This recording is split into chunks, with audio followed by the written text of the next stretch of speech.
मनोज जरांगेंच्या मुंबई मोर्चाला हायकोर्टाचा ब्रेक।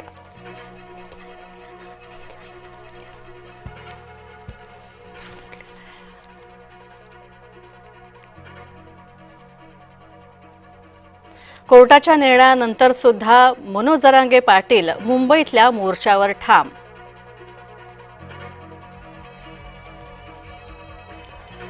मुख्यमंत्र्यांच्या स्वीय सहायकांनी घेतली जरांगेंची भेट। जरांगेंचा मोर्चा थांबवण्यासाठी सरकारचे प्रयत्न।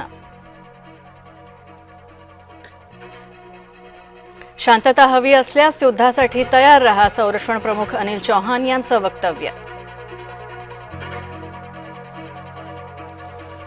भंडारा जिल्ह्याचे पालकमंत्री बदलले, पंकज भोयर भंडाराचे नवीन पालकमंत्री। संजय सावकारीच्या जागी पंकज भोयर यांची नियुक्ती।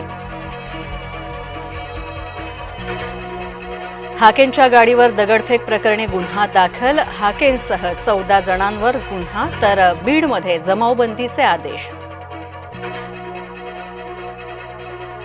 कोल्हापुरातील मराठा समाज आक्रमक। मराठा भवनाची गेल्या अनेक वर्षांपासून मागणी, मात्र जागा अशोक मानेंच्या संस्थेला दिल्यानं मराठा समाज नाराज। बोगस शालार्थ आयडी घोटाळा प्रकरणी कारवाई। आर्थिक गुन्हे शाखेकडून मुख्याध्यापकांची 6 तास चौकशी। 10 शिक्षण संस्थांमधील मुख्याध्यापकांची चौकशी। सार्वजनिक ठिकाणी मोकाट कुत्र्यांना खाऊ घालण्यास बंदी। नागपूर पोलीस आयुक्तांचा मोकाट कुत्र्यांसंदर्भात निर्णय। वनतारामधील वन्यजीव तस्करीच्या आरोपांची होणार चौकशी। प्राण्यांचा गैरवापर, मनी लॉन्ड्रिंगची आरोपांची दखल घेतली गेली।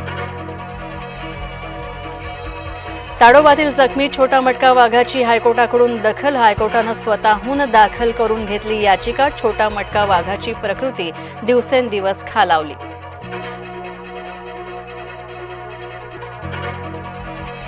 सैनिक स्कूलमध्ये निकृष्ट जेवण दिल्याचा आरोप। चिखलदऱ्याच्या दीपशिखा गुरुकुलमधला प्रकार, मुख्याध्यापकांनी आरोप फेटाळले। गोंदियामध्ये लाडकी बहीण योजनेचा गैरफायदा। 32,863 कुटुंबातील 2हून अधिक महिलांनी घेतला होता लाभ। पडताळणीमध्ये प्रकार उघड। आणि वेरूळमधील कृष्णेश्वर ज्योतिर्लिंगाची होतीये झीज। मंदिर समितीनं लक्ष देण्याची केली मागणी।